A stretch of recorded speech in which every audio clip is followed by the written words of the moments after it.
मैं सब लोगों को बताना चाहता हूँ कि हमारे हर शॉर्ट वीडियो में रहते हैं 2 गूगल प्ले रिडीम कोड जो कि स्टार्टिंग में 2 लोग रिडीम कर सकते हैं। तो अगर आप वीडियो पे लेट आए हो तो अभी वीडियो को लाइक कर दो और चैनल को सब्सक्राइब कर दो ताकि जैसे नया वीडियो आएगा सबसे पहले आपको पता चल जाएगा और सबसे पहले आपको रिडीम कोड मिल एक 2 साल के बच्चे में कितनी तो समझ होती है, लेकिन यूपी के मुरादाबाद के 2 साल के छोटे से बच्चे ने अपनी सूझबूझ से अपनी मां की जान बचाई। गाइस, हुआ कुछ यूं कि यूपी के मुरादाबाद के रेलवे स्टेशन के फुटओवर ब्रिज पर उस छोटे से बच्चे की मां बेहोश अवस्था में पड़ी थी, तो वो मदद के लिए नीचे किसी को ढूंढ रहा होगा। इतने में ही पुलिस ने उस लवारिस बच्चे को देखा और वो पुलिस उस बच्चे के पास पहुंची और वो बच्चा पुलिस को इशारे से अपनी मां के पास ले गया।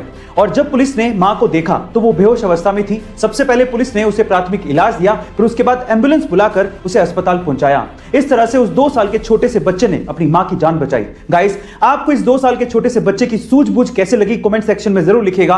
कल्पना चावला और सुनीता विलियम्स के बाद भारतीय मूल की एक और बेटी शिरीषा बांदला अंतरिक्ष की सैर पर जाकर भारत का नाम रोशन करने वाली हैं। आंध्र प्रदेश के गुंटूर में जन्मी शिरीषा 11 जुलाई को रिचर्ड ब्रेंसन के साथ उन्हीं की स्पेस कंपनी वर्जिन गैलेक्टिक्स के स्पेस क्राफ्ट वर्जिन ऑर्बिट से स्पेस की यात्रा पर जाने वाली हैं। मैं आपकी जानकारी के लिए आपको बता दूं कि शिरीषा बांदला वर्जिन गैलेक्टिक्स के गवर्नमेंट अफेयर्स की वाइस प्रेसिडेंट भी हैं और सिर्फ 6 साल में इतनी बड़ी पोस्ट पर पहुंचना बहुत ही गर्व की बात है। तो चलिए गाइस, हमारी भारत की बेटी शिरीषा बांदला के लिए कमेंट सेक्शन में लिखते हैं best of luck for your first space travel Shirisha. ऐसे यूके का बर्गर किंग अपने कस्टमर्स को अपने कॉम्पिटिटर मैकडी के यहां ऑर्डर करने के लिए बोल रहा है। और सिर्फ मैकडी नहीं, पिज्जा हट, डोमिनोज और जितने भी छोटे बड़े रेस्टोरेंट्स हैं उन पे अपने ग्राहकों को ऑर्डर करने के लिए रिक्वेस्ट कर रहा है। पर सवाल ये उठता है कि बर्गर किंग, जो कि खुद एक बहुत बड़ी फास्ट फूड की चेन है, वो ऐसा क्यों कर रहा है? देखिए, बर्गर किंग का इस पे कहना है कि उसने भी कभी नहीं सोचा था कि लाइफ में ऐसा कुछ वो लोग कहेंगे, लेकिन करंट सिचुएशन को देखते हुए इन रेस्टोरेंट्स पे जो एम्प्लॉइज काम करते हैं और उनकी फैमिलीज,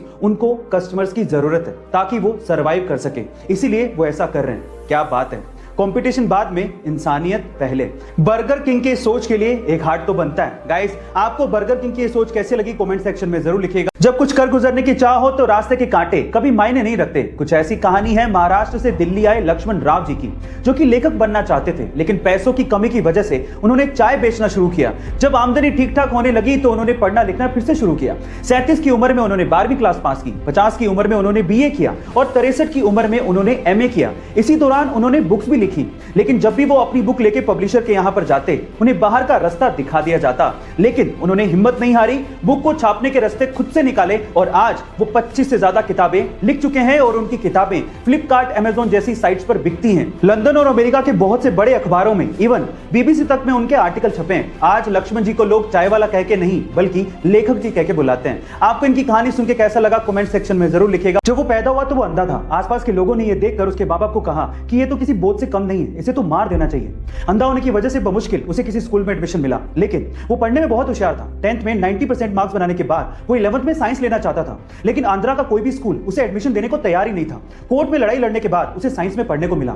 12th में अच्छे मार्क्स बनाने के बाद वो IIT में पढ़ना चाहता था, लेकिन इंडिया की कोई भी IIT उसे एडमिशन देने को तैयार नहीं थी। इसके बाद उसने US की नामी यूनिवर्सिटी MIT में अप्लाई किया और वो इंडिया का पहला ऐसा ब्लाइंड स्टूडेंट बना जिसे MIT यूनिवर्सिटी में एडमिशन मिला। इसके बाद वो चाहता तो अच्छी सैलरी पे वहां पे काम कर सकता था, लेकिन वो इंडिया आया और उसने अपने जैसे लोगों को हेल्प करने की सोची। इसके बाद उसने हैदराबाद में बोलांट इंडस्ट्री की स्थापना की और वहां पर दिव्यांग लोगों को नौकरियां भी दी और उन्हें सम्मान से जीना भी सिखाया। गाइस, जिसे लोग बोझ समझते थे, आज वही लड़का 100 करोड़ की कंपनी का मालिक है और अपने जैसे कई लोगों की जिंदगियां बदल रहा है। उनका नाम है श्रीकांत बोला। गाइस, ऐसे अमेजिंग मोटिवेशनल वीडियोस के लिए शेयर, सब्सक्राइब एंड लाइक। मिलते हैं अगली वीडियो में।